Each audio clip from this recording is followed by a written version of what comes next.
Joining me now is celebrity and royal reporter Kinsey Schofield. Kinsey, Trump received a rock star reception at the UFC over the weekend in the wake of his election win. What can you tell us about the celebrities who were there and what happened? Yeah, it was like a phoenix rising from the ashes. He's showing us how cool and different and youthful and engaged he is compared to Joe Biden. He can stay out past 6 p.m. He's hanging with the cool tech guys like Elon. And he's hanging out with rock stars like Kid Rock and controversial characters like RFK Jr., who the Democrats shunned. So, the Democrats shunned a Kennedy, and look at how it's blown up in their face.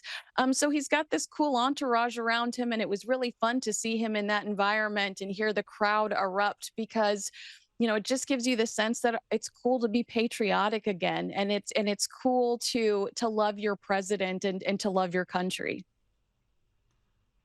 And in those prime seats, there were all sorts of characters, obviously his crew, but then you had the likes of Jelly Roll, who's a massive singer in the States at the moment.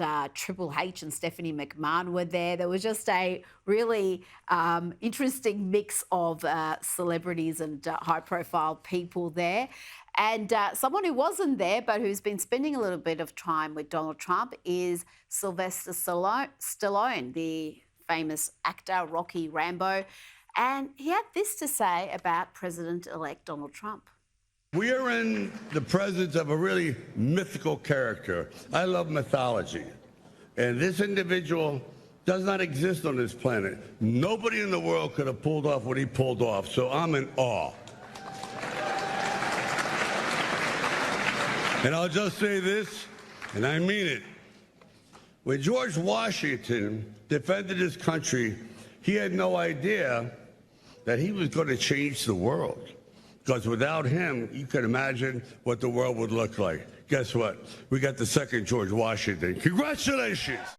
Kinsey, I'm a little bit worried about what his prospects are going to be in Hollywood after what he just said there. Is he too big to be cancelled? Is he doing his own films, acting as producer as well? Or does he not care anymore because it's behind him?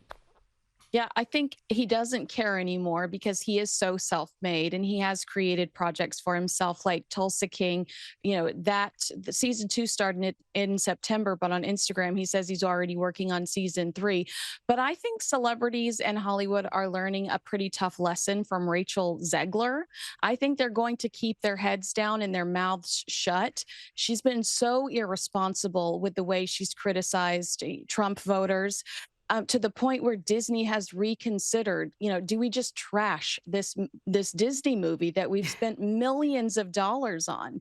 So I think that Hollywood is going to keep their heads down for a little while until somebody else gives them the confidence to be so ugly and critical again. But I think he was in a safe space there.